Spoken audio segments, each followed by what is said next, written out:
de ce qui nous a fait souffrir. C'est pas évident. Donc, je te remercie beaucoup pour la confiance que tu m'accordes ce soir. Merci à toi. Et je vais te laisser, du coup, nous raconter ton histoire. Bien évidemment, tu vas rester anonyme. Je ne vais pas citer ton nom. Voilà. On va simplement écouter ton histoire. Ok.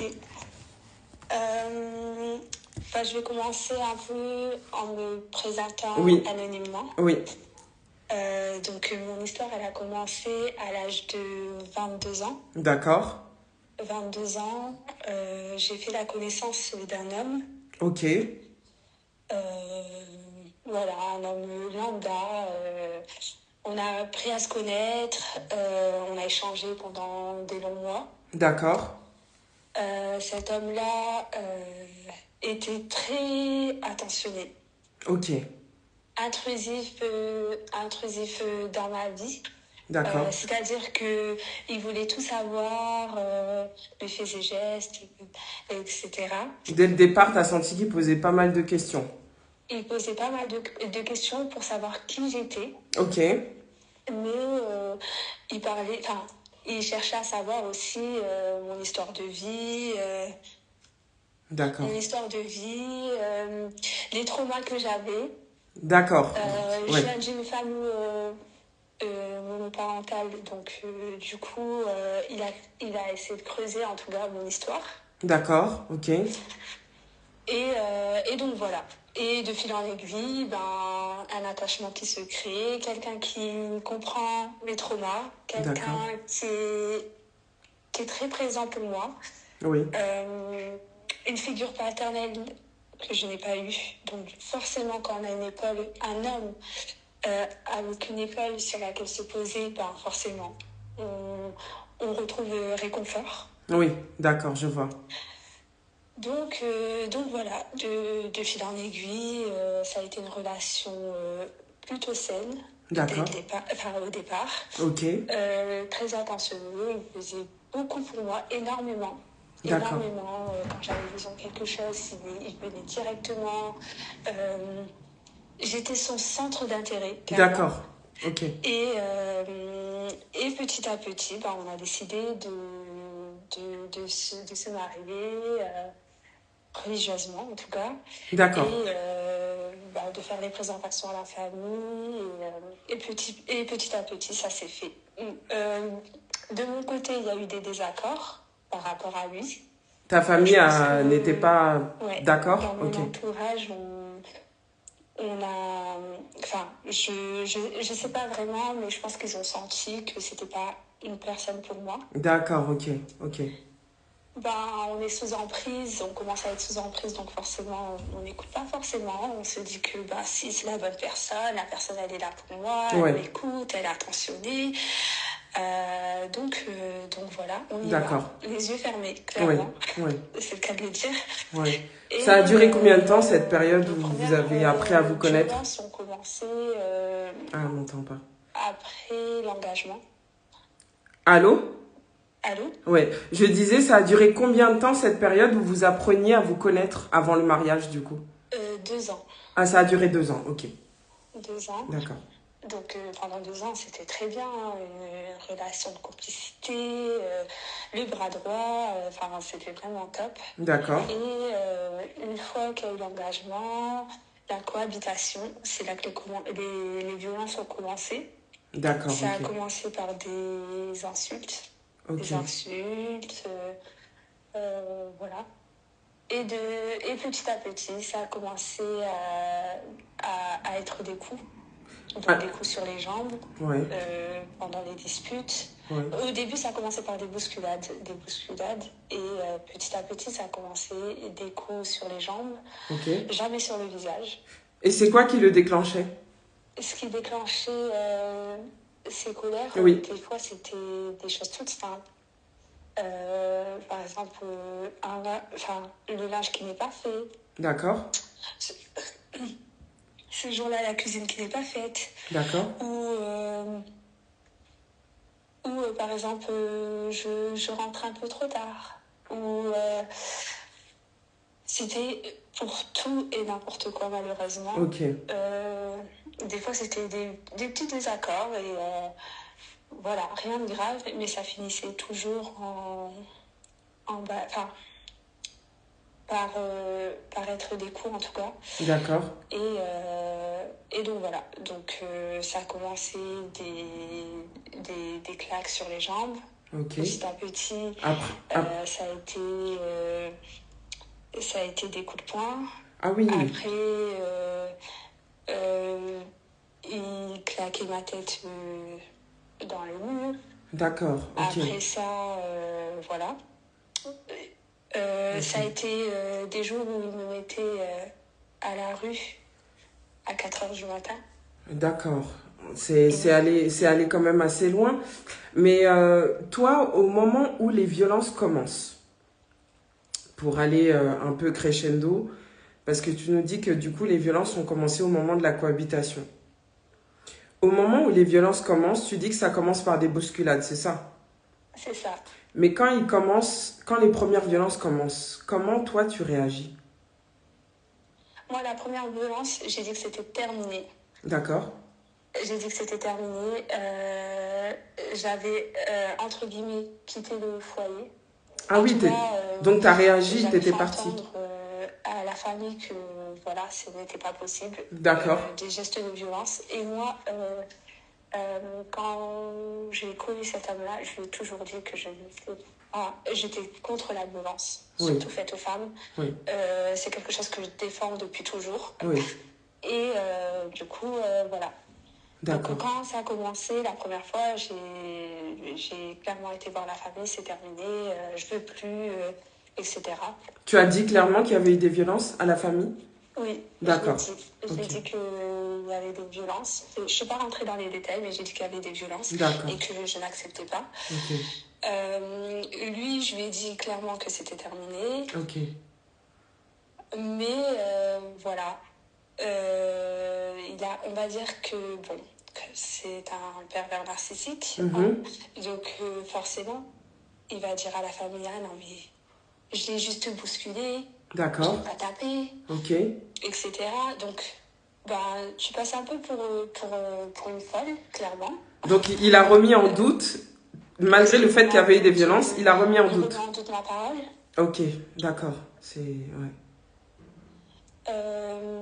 Lui, forcément, il culpabilise. Entre guillemets, il culpabilise. Je dis bien entre guillemets parce qu'un pervers narcissique, finalement, c'est pas de la culpabilité. Oui, totalement. Il veut reprendre le contrôle. Il veut reprendre le contrôle, donc je recommencerai plus. C'est toi qui m'as poussé à ce stade-là, etc. D'accord. Voilà, t'as vu tout ce que j'ai fait pour toi, tout. Voilà, j'ai fait juste ça. D'accord. Juste ça. Donc voilà, tu peux pas partir pour ça et tout. Donc la première fois, on laisse passer. D'accord. Ok. Difficilement en tout cas. Oui. Mais on laisse passer. On se dit, bon, première fois et peut-être la dernière. Oui. Mais en général, dès les premiers coups, il s'arrêtera jamais. Bien sûr. Et au moment où toi, tu décides de retourner, ta famille, comment ils réagissent à ce moment-là? Moi, je l'ai caché à ma famille, de mon côté. Ok, d'accord. Jusqu'à l'heure d'aujourd'hui, ma famille savent que j'étais victime de violence dans mon foyer. Mais ils ne savent pas en détail ce que j'ai vécu. D'accord. J'ai jamais voulu en parler. Oui. En fait, je l'ai dit vaguement. D'accord. Et voilà, mais je cachais le fait que je sois une femme battue. Bien sûr. C'est très difficile d'en parler, surtout à sa famille. C'est encore plus difficile. Après, moi j'ai cette chance-là que quand même, quand ils ont su qu'il y a eu quand même des actes de violence, ma famille était de mon côté, ma famille m'a soutenue. D'accord. Mais c'est vrai que c'est pas évident d'en parler. Déjà, rien que d'en parler, c'est difficile. C'est difficile, c'est ça. Et comment tu t'es sentie, toi, en tant que femme, dans ta personnalité, au moment de la cohabitation? Parce que finalement, c'est à ce moment-là que tout a commencé à se dégrader. Est-ce que, en dehors des violences, tu sentais que tu étais différente? Est-ce que tu avais senti du changement en toi? Du changement, moi, oui. Parce C'est quoi qui avait que changé? forcément, j'étais beaucoup plus sur mes gardes Ouais, avec lui. Je faisais attention à beaucoup de choses. d'accord. Parce que notamment, il fouillait dans mes affaires. Ah oui. Je me suis rendu compte petit à petit de tout ça.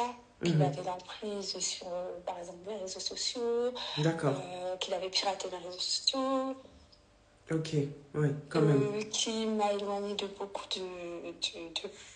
de personnes. D'accord. Donc, il avait déjà une très grosse emprise sur moi à ce moment-là. Ouais, Donc, en fait, il faisait, entre guillemets, ce qu'il voulait. ouais. Et moi, je subissais. Donc, on est honteuse d'aller demander de l'aide à ce moment-là. D'accord. On est en Ouais. retrait. On est en retrait parce qu'on ne veut pas que les personnes le voient. Oui, On le cache. d'accord. À l'intérieur du foyer, on pleure. Et à l'extérieur, on sourit. Voilà. Donc, du coup, tu faisais un peu semblant d'être heureuse, alors que intérieurement, ça n'allait pas du tout, quoi. Ça n'allait pas. Ouais, ouais. C'est un mariage qui a duré combien de temps? Un peu moins d'un an. D'accord. Et oui, en fait, il a très vite été violent physiquement, hein. Il y est même pas allé crescendo, c'est-à-dire que tout de suite, il a été dans les violences physiques. Et puis après, de la bousculade, on est parti dans les coups. C'est ça. Ouais, Et avec un pervers narcissique, ça se finit jamais. Parce c'est que, ça. en fait, une fois qu'il m'a mis dehors à des 4 heures du matin, une fois, la deuxième fois, j'ai dit c'est plus possible. Je suis partie. D'accord. Mais même pour partir, ça a été compliqué. J'ai dû me cacher. J'ai dû partir en Oui, 1 heure de temps. Faire toutes mes affaires et partir parce que je savais que si il arrivait, oui. ça allait mal se passer. C'était angoissant. C'était angoissant. J'ai dû déménager toutes mes affaires en 1 heure de temps. Mais qu'est-ce que tu as dit tout à l'heure il t'a sorti de la maison à 4 heures du matin. Est-ce que tu peux nous expliquer un peu ce qui s'est passé exactement? Alors, il était rentré très tard Ok, ce jour-là. ok, Euh, et en fait, il y avait un événement familial d'accord, où je n'avais pas été et il n'était pas d'accord avec le fait que tout le monde soit avec moi. d'accord, Donc, quand il est rentré énervé ok, et il s'en est pris à moi. Mais apparemment, il avait eu une altercation à ce mariage-là. Du fait, il était énervé. d'accord. Et en fait, c'est moi qui me prenais toujours, C'est nerf. toujours les nerfs, Mhm. etc. C'est toujours moi qui prenais tout. Oui, Même si ça allait pas dehors, quand il rentrait, il me le faisait savoir. Il s'énervait sur moi. En fait, voilà, il a enlevé ses nerfs sur moi. Donc, ouais, voilà. ouais, c'est ça. Toutes ces mauvaises émotions, en fait, il est passé sur toi. Et donc, ce soir-là, il est rentré. Il était pas content que t'aies pas assisté à l'événement familial. Et du coup, il t'a. Parce que 4 heures du matin, ça veut dire qu'il t'a réveillé. Exactement. Il m'a Ok, réveillée. Il m'a réveillée. Comment ça se... Enfin, tout le monde a dit que tu n'étais pas là et tout, etc. Et c'est parti comme ça. Et en fait, moi, je lui ai dit, c'est pas à cette heure-là qu'on réveille les gens. On bien va en sûr. discuter demain. Et en fait, monsieur a décidé que c'était non et qu'on devait en discuter tout de suite. Mhm. Donc, il s'est mis à s'énerver et en fait, il m'a bousculé. Et c'est parti comme ça. D'accord, ok. Et Et, après, ouais. bon, les insultes, les insultes, les insultes, les insultes. Mhm. Au bout d'un moment, je lui ai dit, ferme-la. Et Ouais. ça, j'avais pas le droit de lui dire. Oui. Lui, il avait le droit de m'insulter Oui. de tous les noms, mais Oui. moi, je n'avais pas le droit. Donc, le ferme-la, c'était beaucoup trop pour son estime. Oui.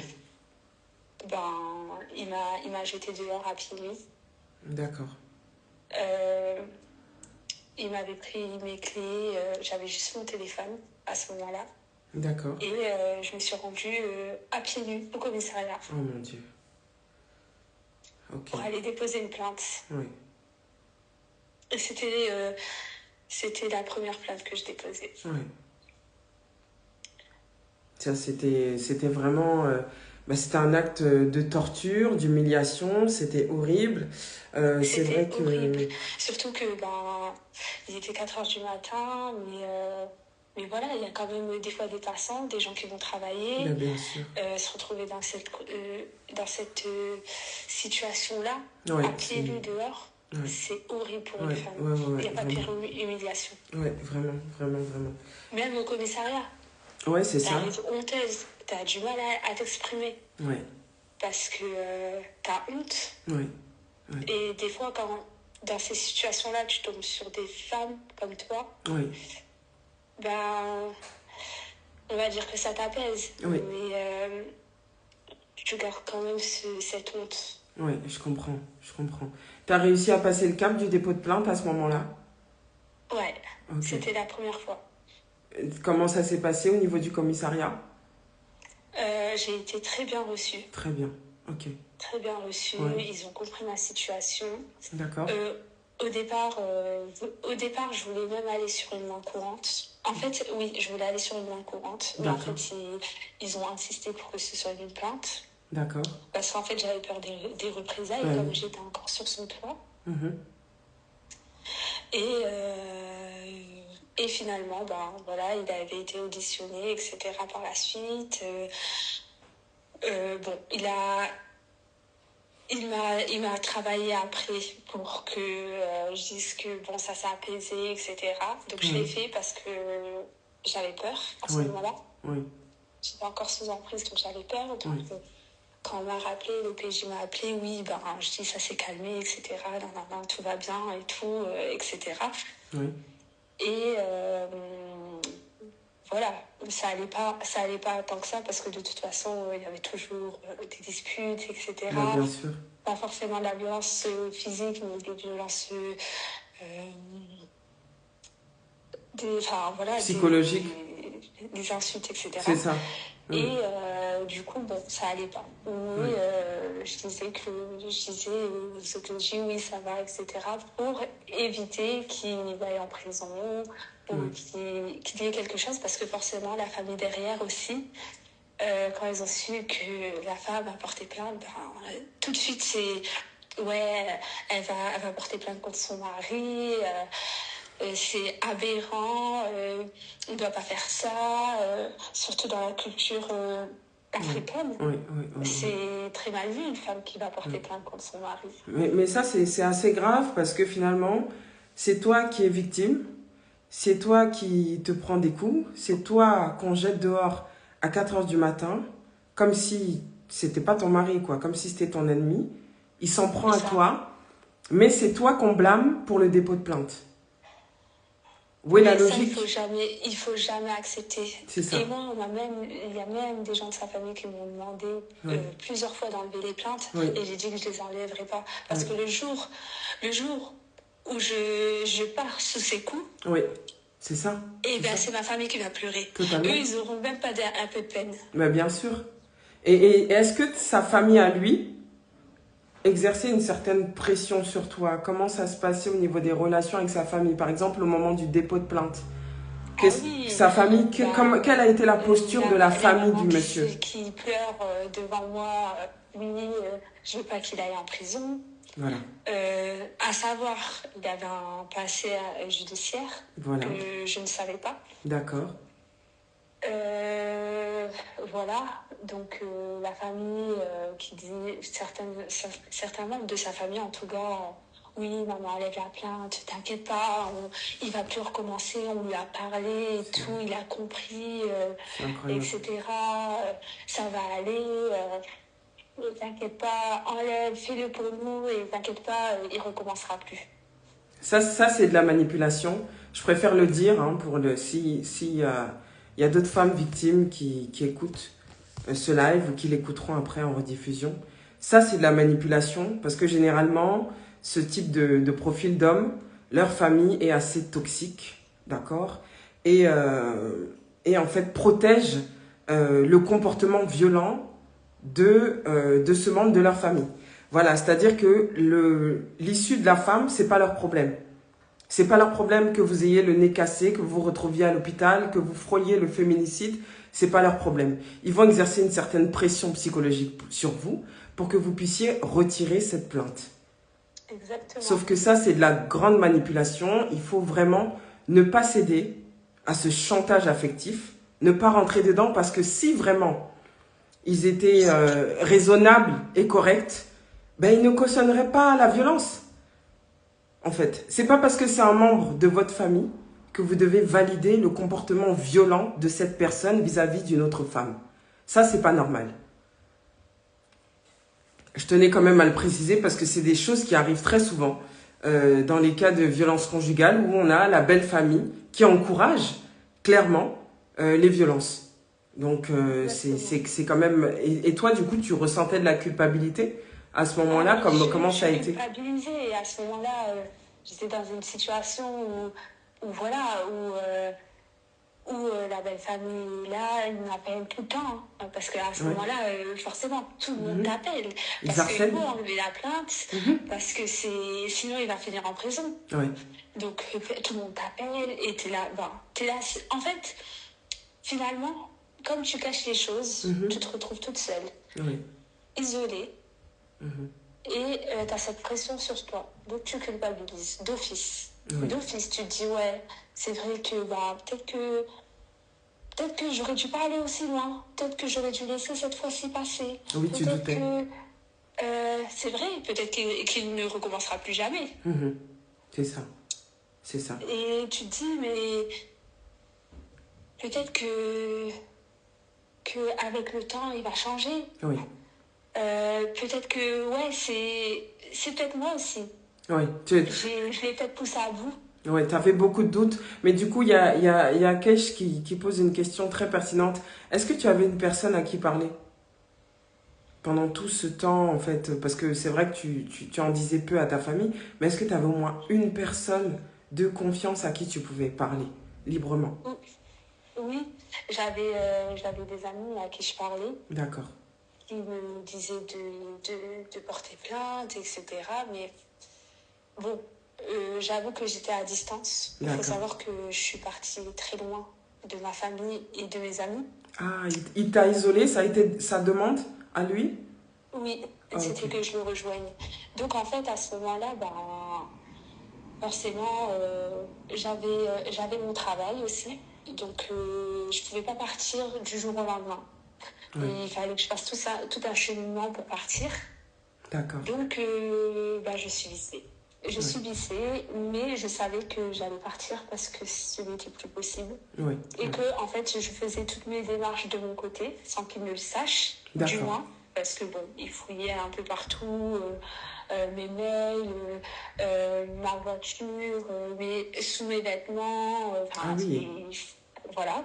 Et ça, c'était au quotidien. Donc, je pense qu'il avait quand même la puce à l'oreille à ce moment-là. Oui. C'est ça. Oui, il sentait ton départ, quoi.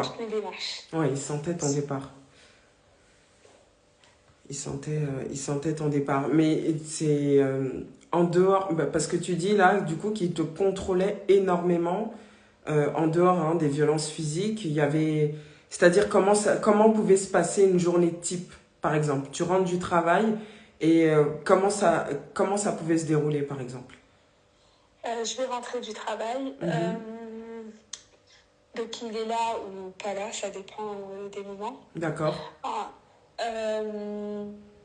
Donc on va par exemple, je vais rentrer super tard. Il faut que je fasse à manger, le ménage, tout. D'accord. Pour monsieur. Monsieur a les pieds sur la table. Oui. Donc voilà, on travaille tous les deux. Du moins même, il y a des jours où je travaille plus que lui.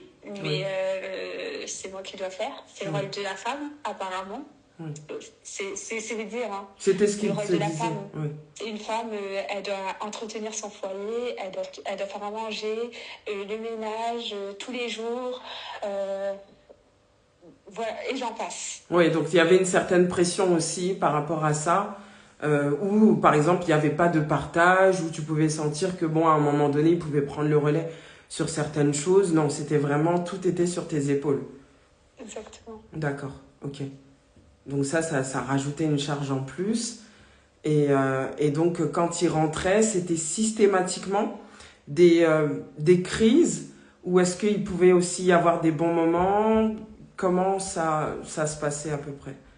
Bon, il y a eu une période où quand même il y avait des bons moments, D'accord. en général quand il rentre, bon, voilà. euh, En fait, ça dépend des moments. Il y a des moments où il n'y avait plus de communication. D'accord. Donc, il rentrait, il faisait sa vie, je faisais ma vie. Mais je devais quand même faire tout ce qui était à manger, le ménage, etc. Parce que, voilà, sinon Ok. ça partait dans des disputes, des histoires, voilà, des insultes. D'accord. Ça me rabaissait. Parce Oui. que du coup, une femme qui fait pas à manger un jour, ce n'est pas une femme. Qui Oui. ne fait pas le ménage un jour, ce n'est pas une femme. D'accord. Donc forcément, ben, pour éviter les disputes, éviter les insultes et j'en passe, ben, on le fait. On Oui. subit, mais on le fait. Oui.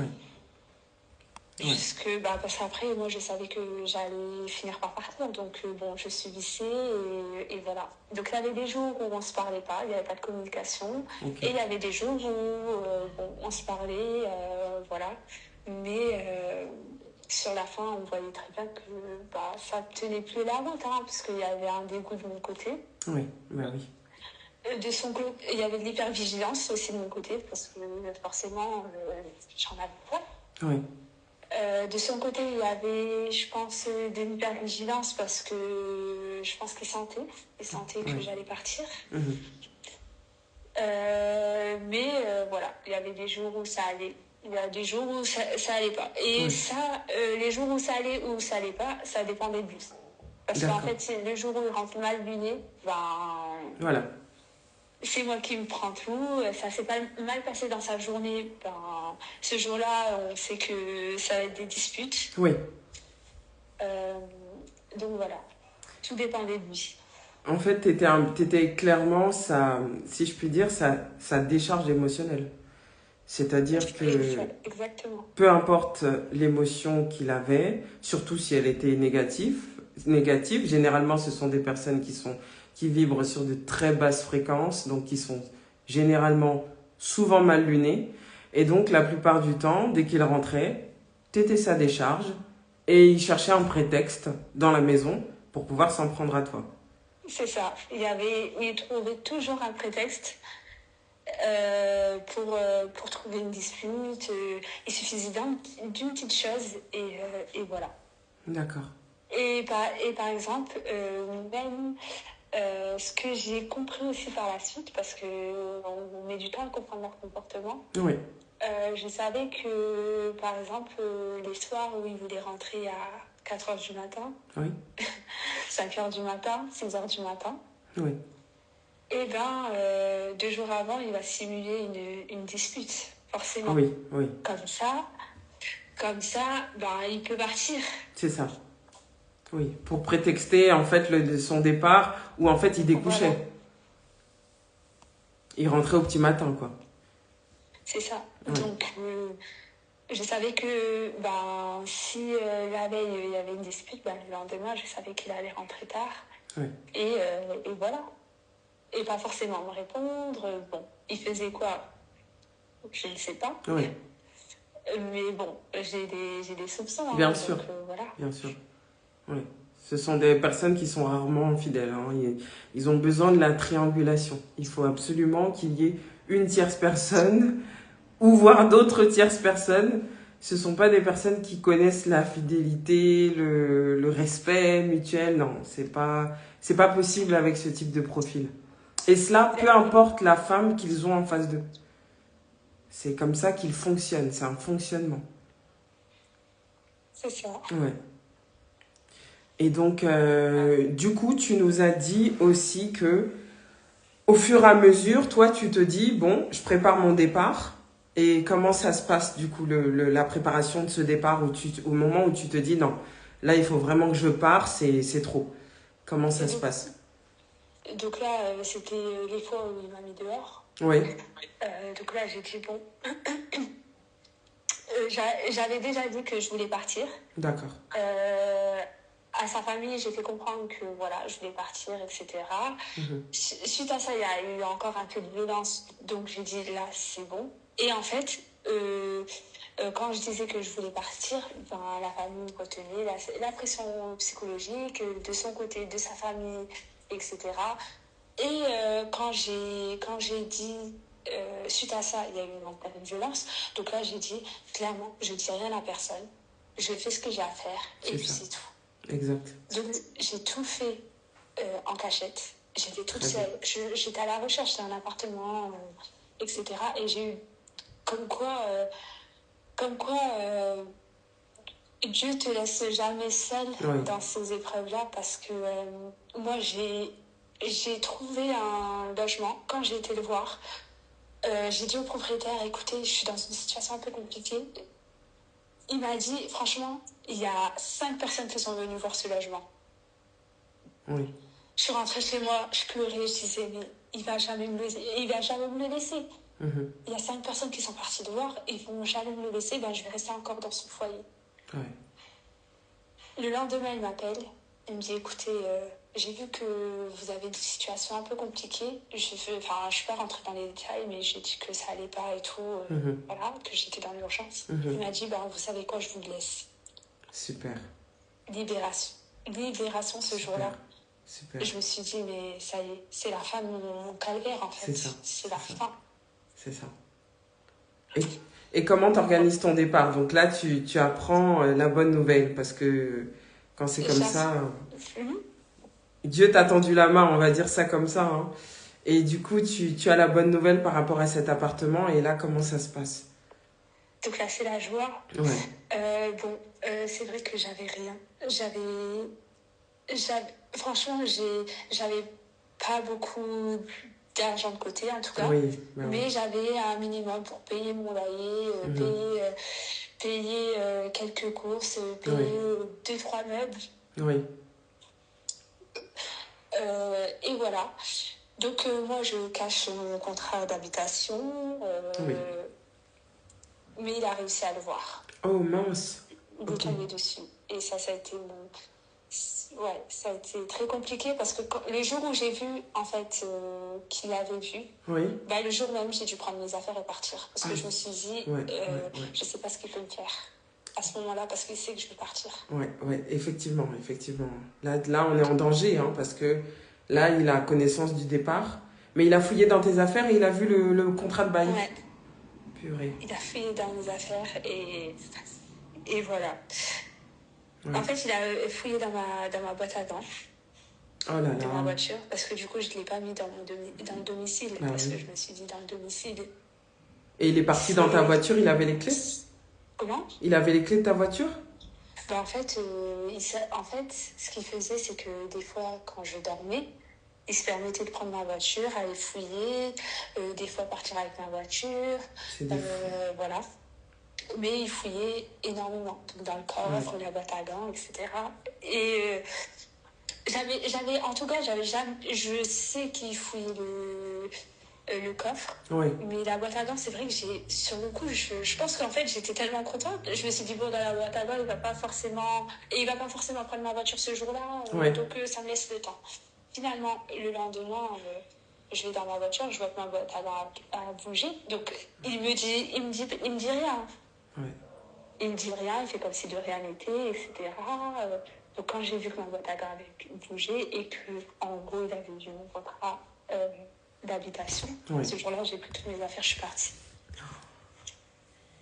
En 1 heure de temps, j'ai pris mes vêtements et je suis partie. Donc, j'avais rien. J'avais juste mes vêtements, mes affaires importantes. Et je suis partie dans mon logement. Donc, je suis arrivée dans un logement où j'avais un matelas. Ouais, t'avais rien. Un matelas et une couverture. Mais du coup, il avait l'adresse, vu il a vu le contrat de bail. Voilà. Oh Il là avait là. la Grèce, donc très compliqué. Je me suis dit, il va pas venir. Bon, voilà, il a compris les choses. Je lui ai dit par téléphone que c'était terminé. J'ai appelé sa famille, j'ai dit que c'était terminé. Donc voilà, il va me laisser tranquille. Ouais. Et ben, euh, à mon plus grand regret, non. Ouais. C'était quelqu'un qui était souvent en bas de chez moi, Oh là là. qui m'attendait après le travail, Oh là là.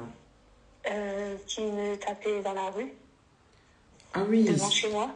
Oui. Qui a un jour cassé ma porte. Ah non, il est allé très loin. Ouais. Donc ça a été des plaintes, voilà. Cassé ma porte quand j'étais dans ce logement. Donc les forces de l'ordre, donc moi j'appelle la police. Il est en train de casser ma porte. Ma porte a cassée. Il faut venir au plus vite, etc.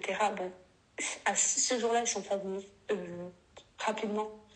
Donc il a eu le temps de bien casser la porte. Et quand ils sont arrivés, la porte, forcément, elle était cassée.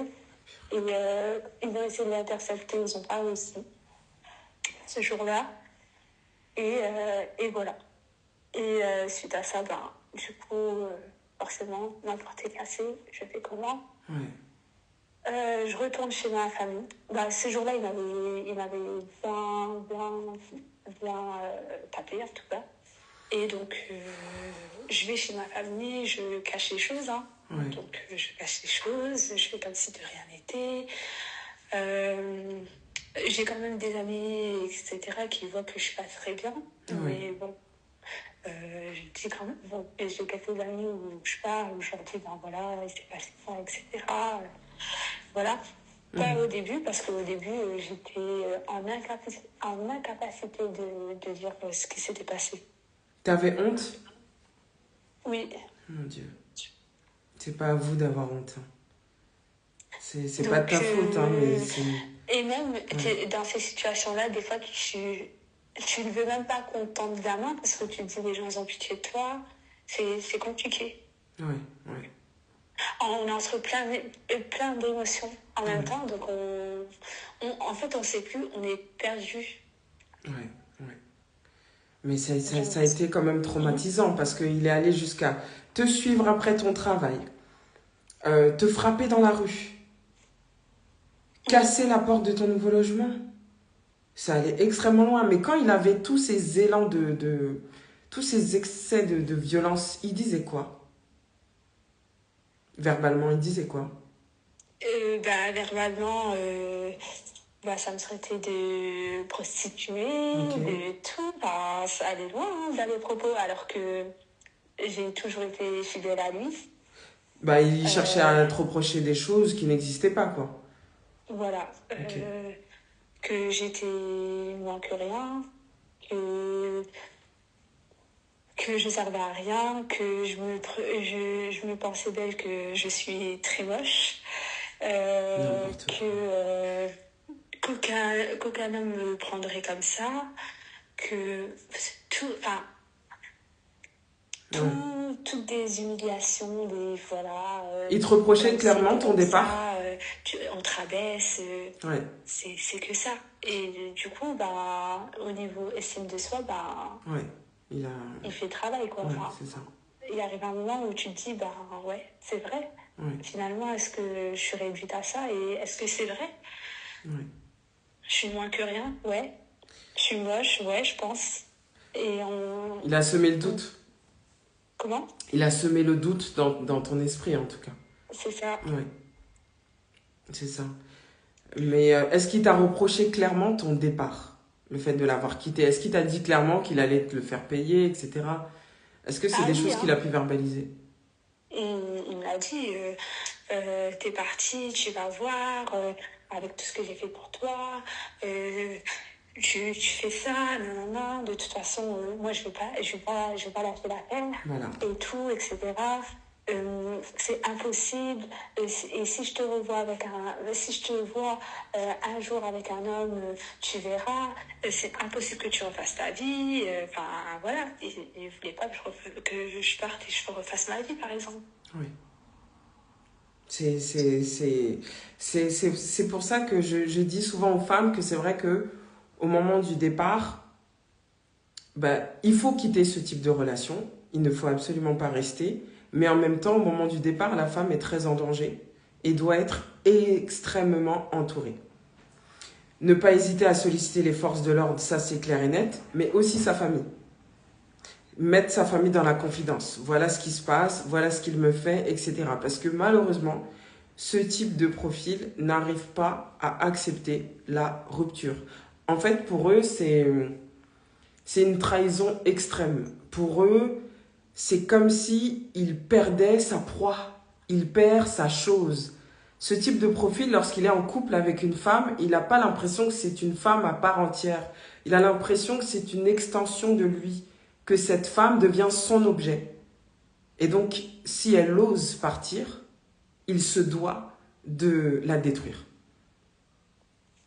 Et c'est pour ça, en fait, que la femme qui subit des violences conjugales est extrêmement en danger au moment où elle le quitte. Parce qu'ils ne sont pas dans l'acceptation. Parce qu'au point d'avoir cassé ta porte, rentrer chez toi dans ton nouveau logement et te rouer de coups, mais comment ça s'est passé pour toi? Enfin, je veux dire, à ce moment-là, tu as dû croire que tu allais mourir. Ah oui, hein. À ce moment-là, je me suis dit...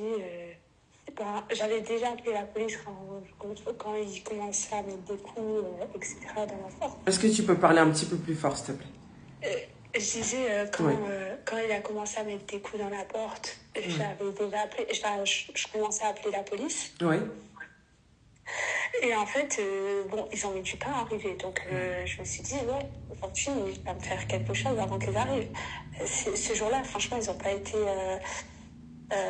rapides. Ouais. En tout cas, mais quand il a réussi à rentrer dans le logement, je me suis dit, ouais, c'est la fin. Ouais. Il va me tuer, il va me faire quelque chose de... Parce qu'en fait, quand il avait ses excès de colère, Oui. Des fois, il faisait tout et n'importe quoi. Mais ce jour-là, j'ai eu de la chance parce que comme j'avais déjà appelé les forces de l'ordre, etc., le temps qu'il rentre, etc., après, il savait que... Je pense qu'il a dû savoir que la police allait arriver ou voilà. Il m'avait pris mon téléphone ce jour-là et il était parti. Oh mon Dieu. Ok. Ouais, là, ça a dû être l'angoisse et assez traumatisant pour toi.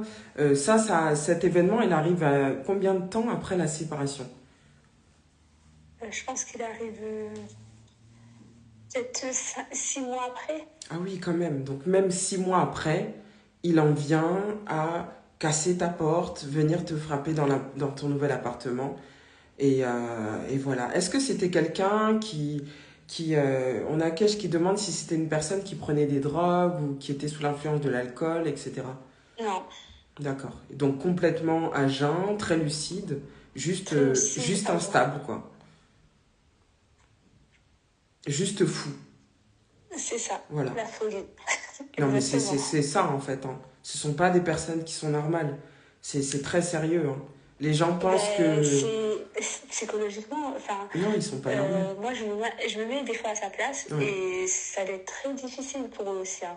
Et c'est des gens qui doivent être soignés. Parce qu'en fait, je pense qu'il y a un problème au niveau de la maîtrise. Totalement.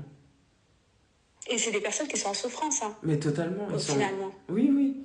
En souffrance et vide de l'intérieur.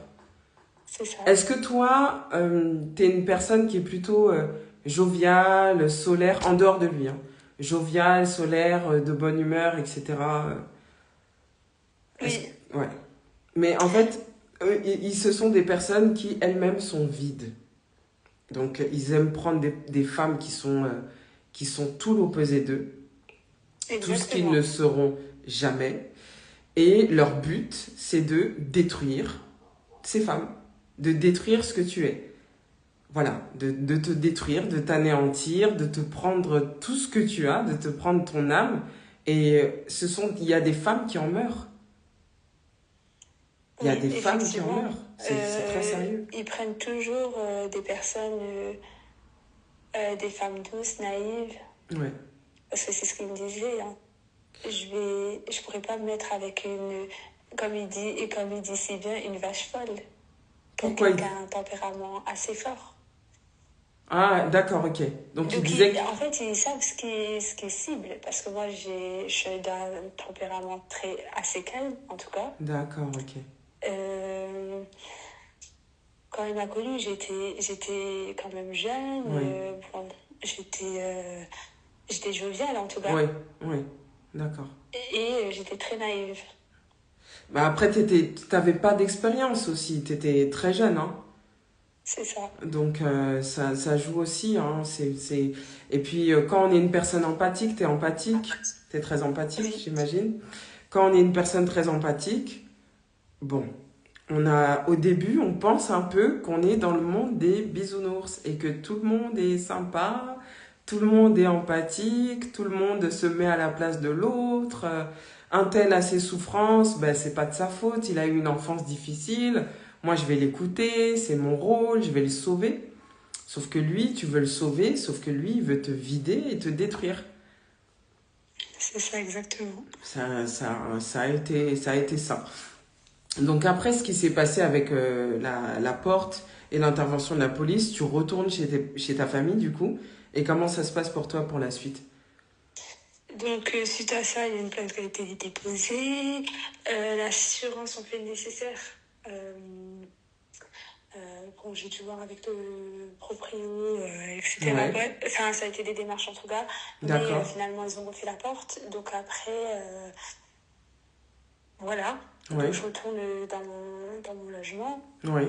Donc t'es quand même retourné dans le logement? Oui, Ah mais, mince. enfin, il fallait que je parte parce que je commençais à avoir j'étais dans un syndrome Stress post-traumatique. post-traumatique, ça c'est clair et net.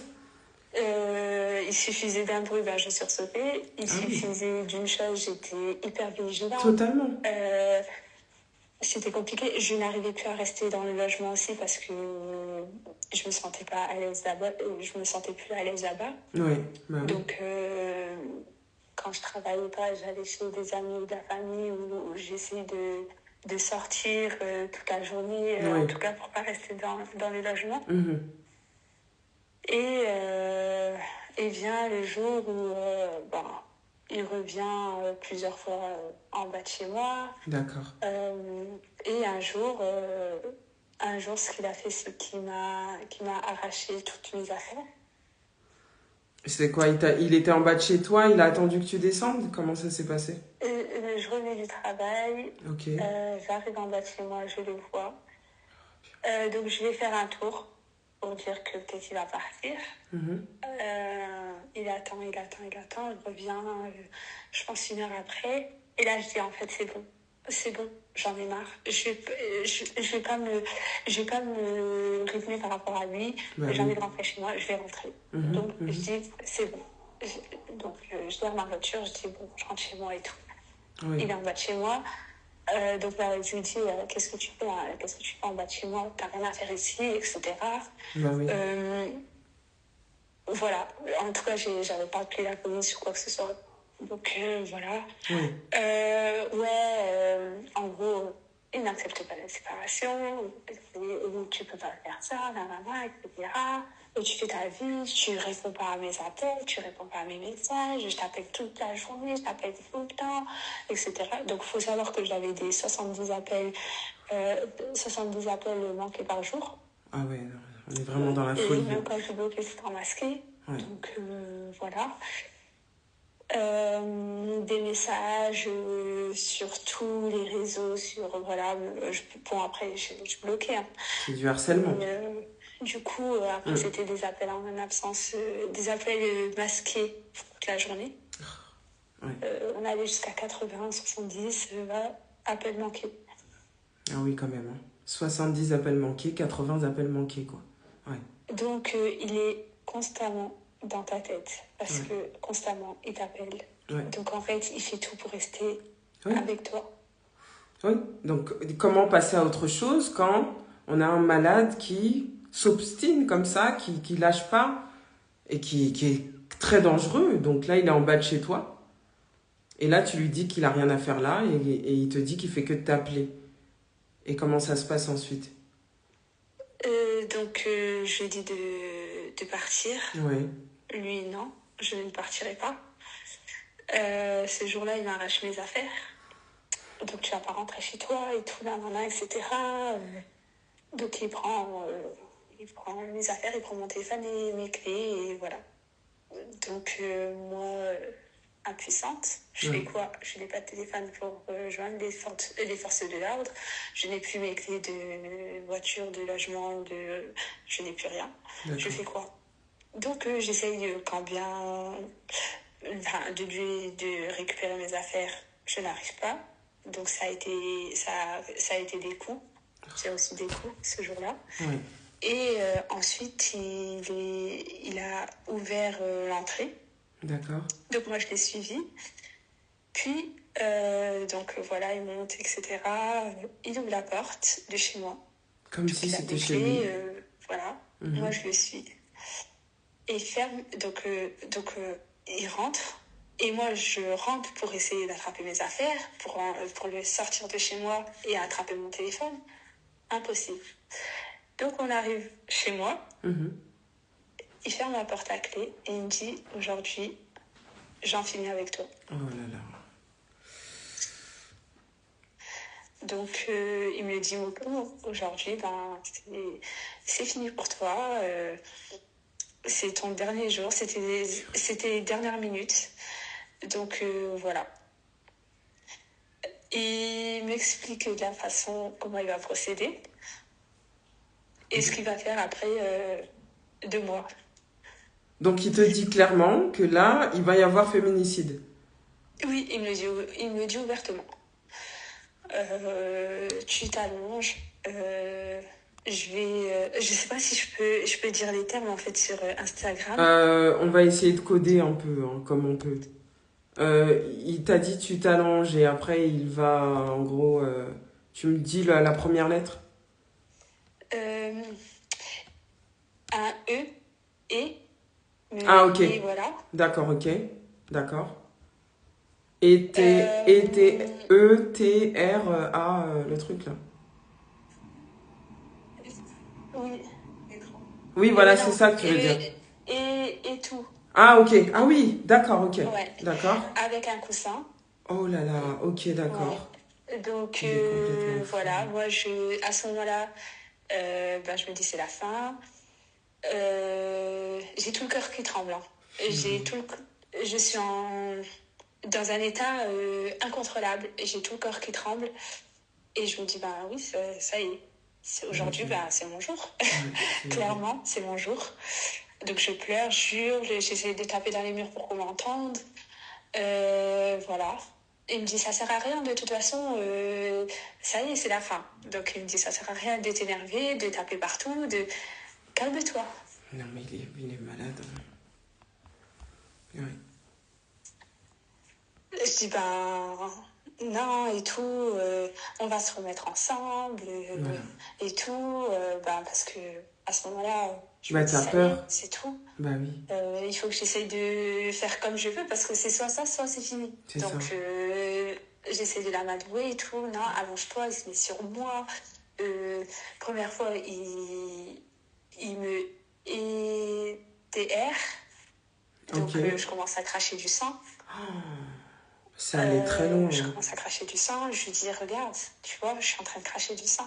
Ouais, mais bon, de toute façon, c'est pas très grave. Parce que dans tous les cas, c'est fini. Et je lui dis, mais t'as pas un peu de peine pour moi? Ouais.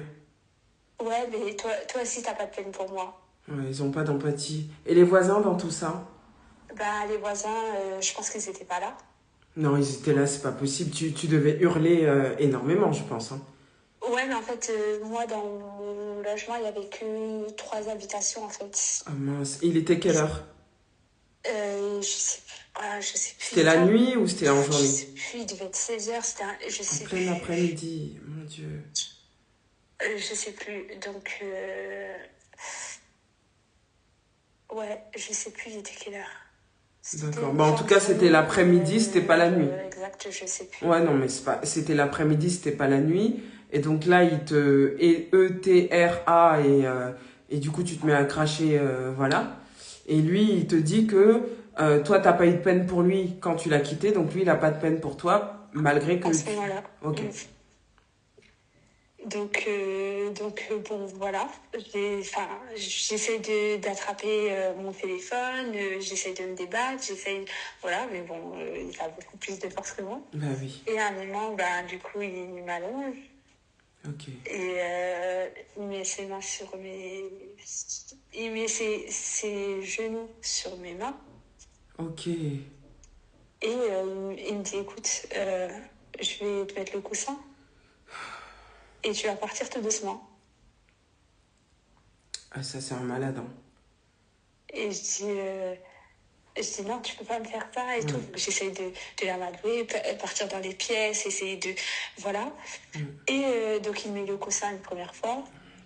Donc, j'essaie de me débattre, etc. Enfin, très compliqué. Ouais. Mais j'avais le coussin sur ma tête. Donc, il y avait un moment où je sentais que la respiration, c'était compliqué. Mais j'essaie de me débattre. Ouais.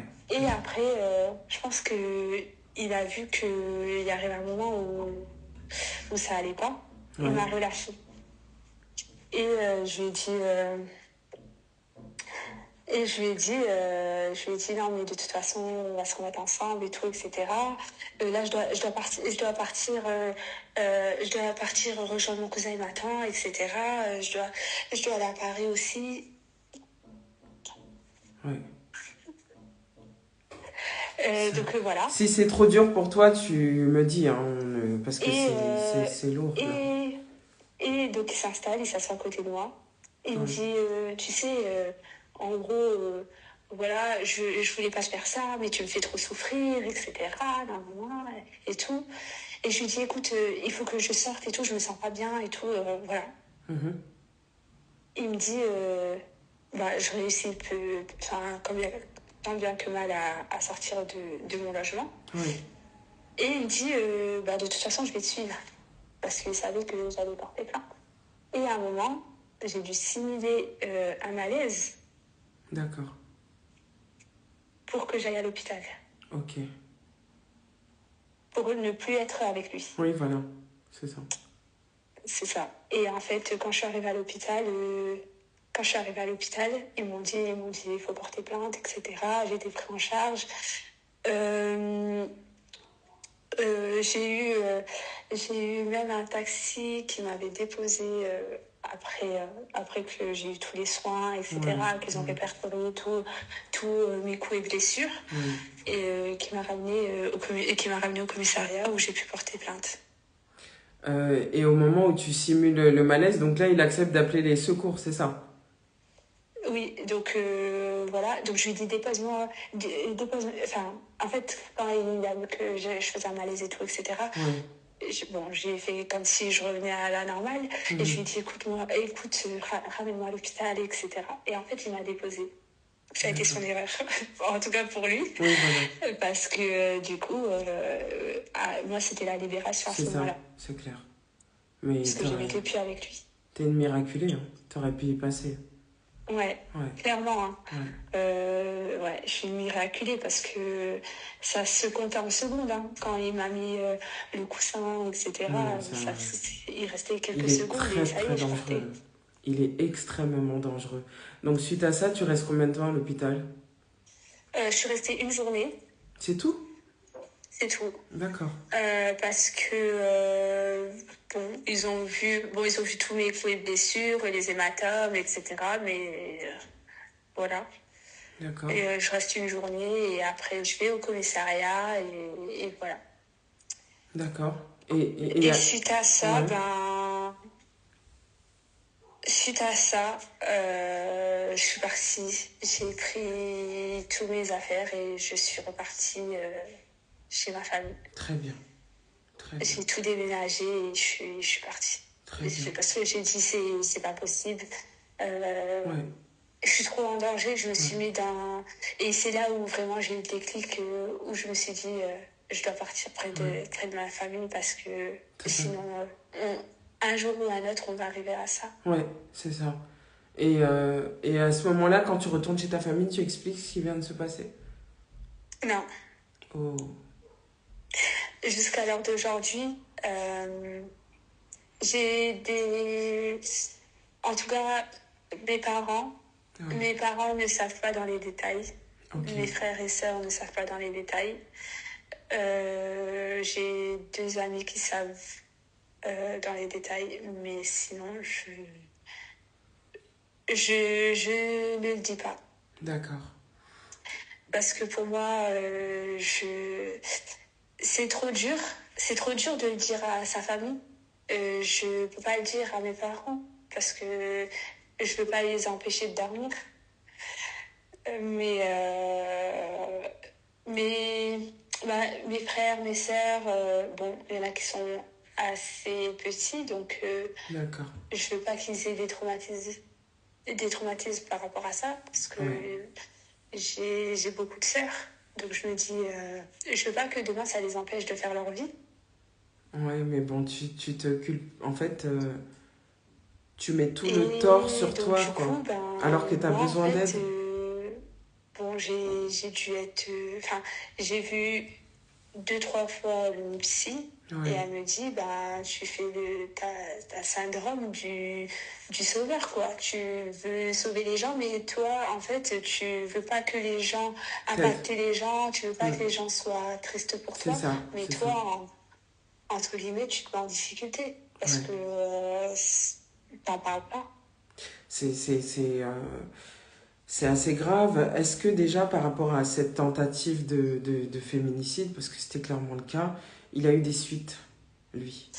Alors, il y a eu des suites, mais pas comme je le voulais. Il a eu quoi? Parce qu'en fait, faut savoir que j'ai minimisé les choses au commissariat. Ah, mince. Ouais, j'ai minimisé. Et en fait, bon, sur mon rapport d'hospitalisation, on voit, enfin, j'ai dit ouvertement qu'il m'a dit Mm. qu'il allait passer à Mm. l'acte. Mm. Mais au commissariat, je ne l'ai pas exprimé. Parce que je voulais pas à ce moment-là, je voulais pas qu'il rentre en prison à cause de moi. Malgré tout. Et il faut savoir que le jour où ça s'est passé, Mhm. suite à ça, quand je suis sortie du commissariat, j'ai vu des amis. Mhm. Enfin, j'ai vu un ami. Et je lui ai raconté la situation. Et j'en rigolais, limite. C'est normal, t'étais détaché. C'est un mécanisme de J'étais défense. complètement détachée Mm. de la réalité. Ouais. C'est-à-dire que je lui ai dit, non mais bon, non mais franchement, c'est limite, bon, j'ai failli mourir, comme si c'était normal. Mm. C'est une protection. Voilà. Et j'ai complètement somatisé les choses. Ouais. J'avais plus d'émotions. Ben, même au commissariat, j'ai même pas pleuré. Ouais. T'arrives pas à pleurer quand c'est comme ça. J'ai même pas eu une larme. Mm. C'est pour dire, à un moment même, je rigolais avec le commissaire. C'est pour dire, à ce moment-là, comment le cerveau, il est. Ouais. Tu te protèges en fait. Tu te C'est protèges que t'es parce que tu... complètement détaché, Mm. tu minimises les choses, parce que moi, Totalement. j'ai complètement minimisé les choses. Mm. Après ça, après que je sois sortie de l'affaire, j'ai Ouais. minimisé les choses. Oui, c'est ça. Je C'est ne me ça. voyais pas autant en danger que là, aujourd'hui, j'en parle, Mm. mais j'étais complètement en danger. Alors qu'à ce moment-là, je ne me voyais pas comme ça. Mais t'étais en état de sidération. C'était... En fait, le choc et le traumatisme étaient tellement énormes que ton cerveau s'est protégé. C'est comme si tu ne ressens plus les émotions et tu mets à distance l'événement traumatique en fait. Tu mets tout à distance et du coup tu en parles avec énormément de détachement. Tu vois? Exactement. Alors que ce n'est absolument pas normal. Aujourd'hui, où tu en es, comment ça se passe pour toi? Est-ce que tu as le soutien de ta famille? Parce que dans les commentaires, vraiment tout le monde dit que ce n'est pas de ta faute, que tu devrais en parler à ta famille, que voilà, il faut que tu puisses aussi avoir leur soutien, que tu as besoin d'aide, que tu dois pas culpabiliser. Tout le monde, vraiment tout le monde t'envoie beaucoup d'amour dans les commentaires. Ben, je vois les commentaires. Ouais. Je suis en train de regarder les commentaires. Ouais. Et je remercie tout le monde, en tout cas, pour leur message Mm. de soutien. Ça me touche énormément. Mm. Faut savoir qu'aujourd'hui, je suis dans une optique de me soigner. Oui, Parce que après ça, c'est tout un cheminement totalement. pour guérir, en tout Oui, cas. oui. Aujourd'hui, j'ai vu quelquefois des psys, en tout cas pour me faire aider, parce D'accord. que j'ai tout somatisé. J'ai fait un Oui. syndrome post-traumatique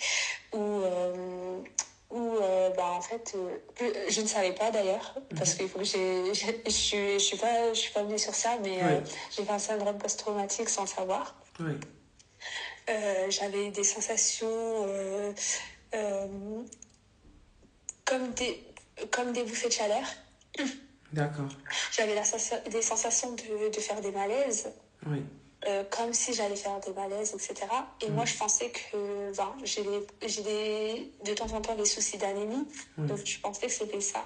oui, Et en fait, un jour, ça venait de plus en plus régulièrement, oui, oui, les bouffées de chaleur, etc. oui. Bon, je me dis, il y a quand même quelque chose, soit je suis fortement anémie, ou voilà. Mhm. Et en fait, quand j'ai été chez mon médecin, donc je fais une prise de sang, voilà, mon taux il est à peu près à la normale. Oui, Donc rien d'inquiétant sur ma prise de sang. Et mhm. il me dit, mais... Donc j'en avais pas parlé à mon docteur, mon Mhm. médecin traitant. Oui, Parce que j'en parlais pas. Et il me dit, mais t'aurais pas quelque chose dans ta vie en ce moment? oui, Je lui dis, si, pourquoi? Il me dit, et je dis, bon, voilà, j'étais victime de violences, etc. J'ai eu ça, ça, ça. Il me dit, va pas chercher plus loin. Tu fais un syndrome post-traumatique. oui. Je C'est dis, ça. ah bon? Mhm. Donc, pour moi, c'était pas du tout ça. Mais c'était ça. Parce que pour moi, je vivais bien. Oui, oui, Je le vivais bien, c'était terminé. Voilà, ma vie recommençait était revenue à la normale. oui, Voilà. oui, Et donc, pour moi, je vivais bien. Et oui. en fait, pas du tout. Parce Non. qu'en fait, mon corps me, euh, me montrait la souffrance, mais Bah, moi, je bien ne voulais sûr. pas le voir. Bah, bien sûr. C'est ça, c'était trop violent pour toi. C'était trop violent pour toi, en fait, de constater, en fait, de réaliser, en fait, tout ce que tu avais vécu. Et donc, tu as tout mis à distance, sauf que ton corps revit le traumatisme. C'est ça. Ton corps revit le traumatisme. Tu sais, les traumatismes, en fait, ton corps enregistre chaque traumatisme. Que ce soit des traumatismes à l'âge adulte ou des traumatismes que tu as vécu dans ton enfance. Ton corps enregistre tout. Ton corps a une mémoire, en fait. Et donc, au jour d'aujourd'hui, là, même si tu n'es plus avec lui, etc., ton corps, voilà, pour lui, c'est comme si tu étais encore en mode survie. Tu es encore en état d'alerte, en fait. Voilà. Tu es encore en état d'alerte et je suppose que, voilà, tu ressens pas encore cette sérénité ou... Parce qu'il y a encore tout le trauma qui est enregistré en toi, en fait.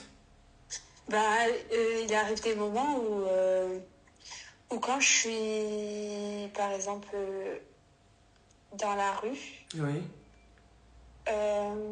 par exemple, je vais voir un homme un peu atypique, je vais vite avoir peur. voilà.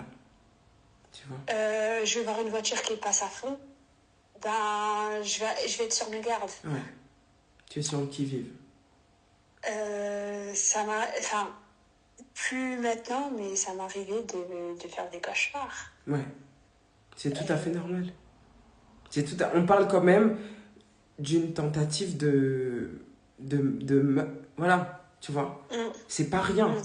Si demain, je pense que tu as des personnes, femmes, que tu apprécies autour de toi, si demain tu apprenais qu'elles avaient vécu un quart de ce que tu as vécu, ben, je pense que forcément, elles t'auraient trouvé normal qu'elles aient des séquelles. Mm. Tu vois ce que je veux dire? Et c'est pour ça que là, ça fait combien de temps que c'est terminé maintenant? Ça fait presque 2 ans. Ok. C'est encore frais, hein. C'est encore frais. Ouais. Surtout que les mesures, enfin, la justice française, bon, ils prennent du temps. Donc moi, il n'y a pas eu encore de jugement. Ok. Et ça, je pense que ça va être...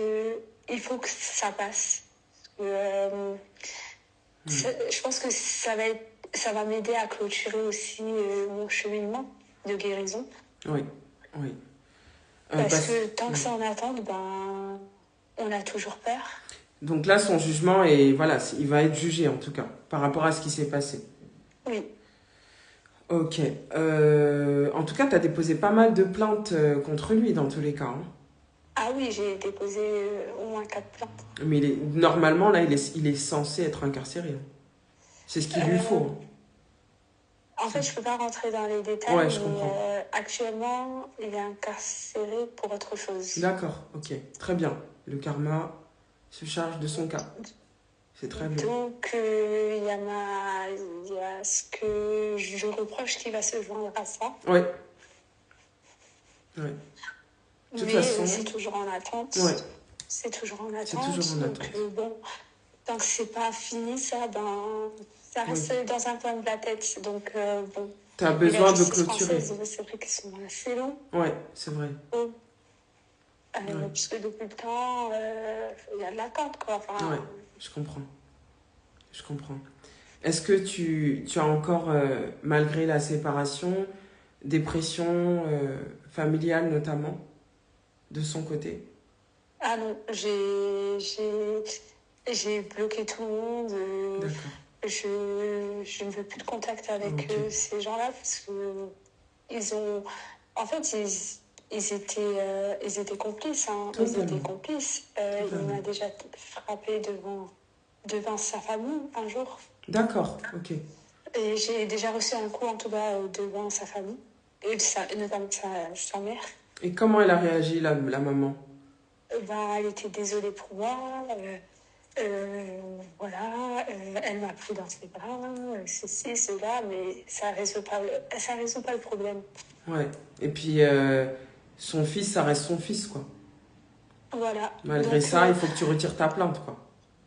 Voilà, dans tous les cas, il m'a fait ça, mais bon, il faut supporter. Oui, voilà. Il faut surtout pas porter plainte, parce que sinon il y aura des problèmes. C'est pas... Voilà, c'est beaucoup trop gros pour ce qu'il a fait. Et les problèmes de justice. C'est très grave, hein. Ce genre de mamans sont très dangereuses, hein. Vraiment. Donc, je trouve ça très grave de laisser en fait une autre femme se faire violenter comme ça, être complice, même si c'est ton fils.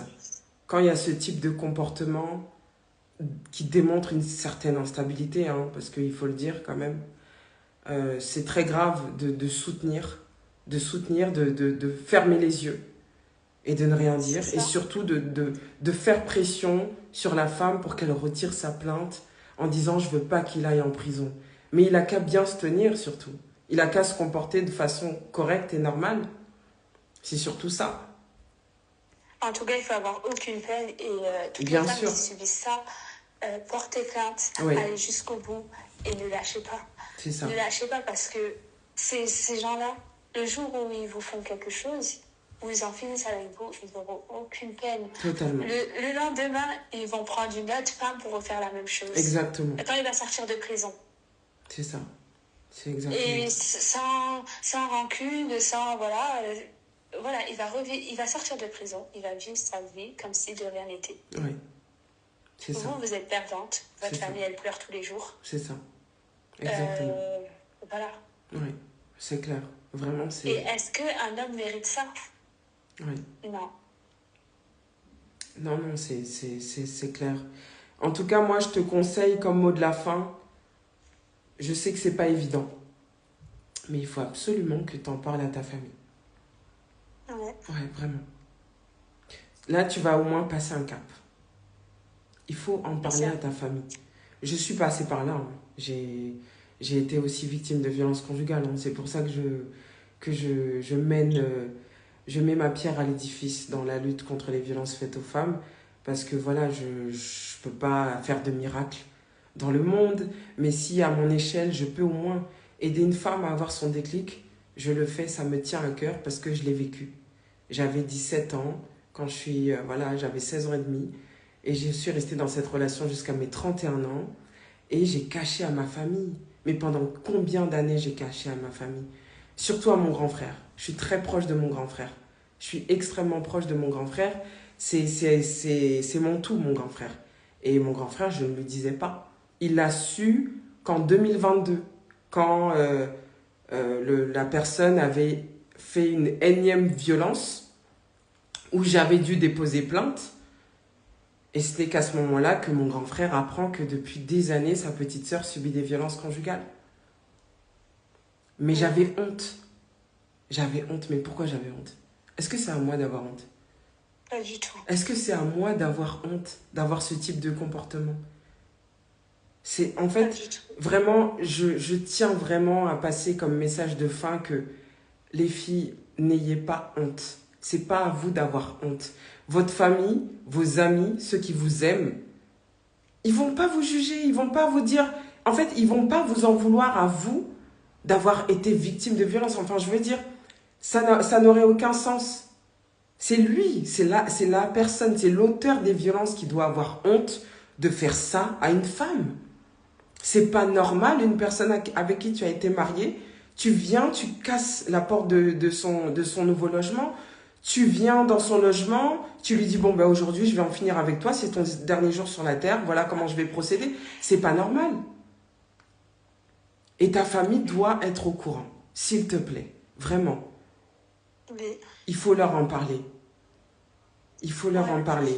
C'est pas une question que tu vas les inquiéter ou que tu vas les faire mal dormir. Ça n'a rien à voir. En fait, tu n'es pas fautive.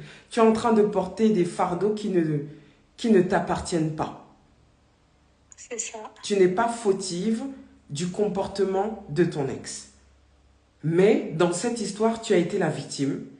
Et il faut quand même que ta famille puisse être au courant de ce par quoi tu es passé.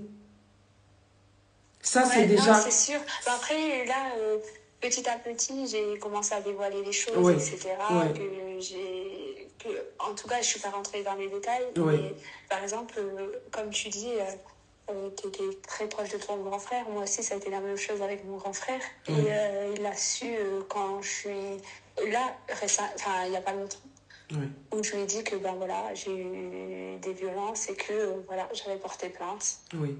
Et je sais que je pense qu'il a été, il était triste, hein, par contre j'ai eu tout son soutien. Oui. Et il m'a dit si on doit aller en justice, on ira. Enfin, si Totalement. on doit faire ceci, cela, quoi que ce soit, je suis là. Totalement. C'est exactement ça. Ta famille ne demande que ça, à te soutenir. Tu es l'enfant de quelqu'un, tu appartiens aussi à une famille. Tu appartiens aussi à une famille. Ta famille mérite. Regarde là, ce sont des inconnus qui sont dans le live. Tout le monde est plein de compassion pour toi. Tout le monde dit vraiment, il faut absolument que ta famille puisse te soutenir. Si même des inconnus réagissent de cette façon, combien de fois ta famille? Combien de fois ta famille? Donc vraiment, en tout cas, je te remercie beaucoup. Je te remercie beaucoup d'avoir pris le courage de parler. Parce que ton histoire est très dure. C'est très difficile. Ce que tu as vécu, c'est très touchant. Donc vraiment, merci beaucoup d'avoir pris le temps, d'avoir eu le courage de t'ouvrir à nous. Merci énormément. Je te souhaite plein de réussite, beaucoup de courage, la guérison, d'aller de mieux en mieux et surtout de ne plus avoir honte, de décharger ce fardeau. T'as pas à avoir honte. T'as pas à avoir honte. T'es juste tombé sur quelqu'un d'instable psychologiquement, qui a vu toutes les qualités en toi et qui a eu envie de te détruire. C'est pas à toi d'avoir honte. Tu dois avancer, continuer de briller, continuer d'être cette belle âme et garder force et courage, te reconstruire. Prendre le temps de te reconstruire. Je vois tous les commentaires, merci. Ouais. Prends le temps de te reconstruire. Prends soin de toi. Et voilà. C'est gentil. De toute façon, je vais t'écrire en privé parce que il faut que tu prennes soin de toi, là. On sent encore que tu portes encore énormément de choses. Beaucoup. Oui. Ouais, beaucoup. Beaucoup de choses. Effectivement. Voilà. Donc, en tout cas, je te remercie beaucoup. Bah, de rien. Et le petit conseil que j'ai donné à Oui, toutes les femmes oui, qui subissent des violences, partez oui, dès les premiers coups. oui. Ne restez pas. Prenez votre courage Oui. pour partir et partez. Regardez plus derrière vous. Exactement. C'est ça. C'est ça. Prendre son courage et partir dès le départ. C'est le mot. Ouais, totalement. Je suis d'accord avec toi. En tout cas, Aucune femme merci. mérite ça, en tout cas. Ouais, aucune femme ne mérite ça. Aucune femme. Vraiment. Merci beaucoup. Merci Bah, de beaucoup. On va rien. clôturer ce live. Et puis, de toute façon, on reste en contact. Pas de souci, avec plaisir. Excellente Merci soirée. pour tous vos commentaires, ça me touche énormément. Merci. Merci Merci beaucoup. beaucoup. À bientôt. Ciao. À bientôt. Merci à tous d'avoir été présents durant ce live. C'était très touchant. Je ne sais pas cacher mes émotions, hein, donc je pense que ça s'est bien vu. Et en tout cas, je vous remercie beaucoup pour votre attention et ne restez pas. Lorsque vous subissez des violences, ne restez pas. Ils ne changent pas. Ce ne sont pas des hommes qui changent. Un homme violent ne change pas. Au contraire, les violences augmentent en fait. Au fil de la relation, les violences s'accentuent, les violences augmentent. Votre belle famille, lorsqu'il y a violence conjugale, la belle famille, ce ne sont pas du tout vos alliés. D'accord? On l'a vu avec le témoignage, la belle famille qui mettait pression pour le retrait de la plainte et qui soutenait finalement cet homme violent. Donc comptez sur votre famille, comptez sur vos proches et n'hésitez pas en fait à en parler. Vous n'êtes pas seul et vous n'avez pas à porter le poids de la honte. Voilà. Je vous remercie beaucoup et je vous souhaite une agréable soirée. Merci beaucoup.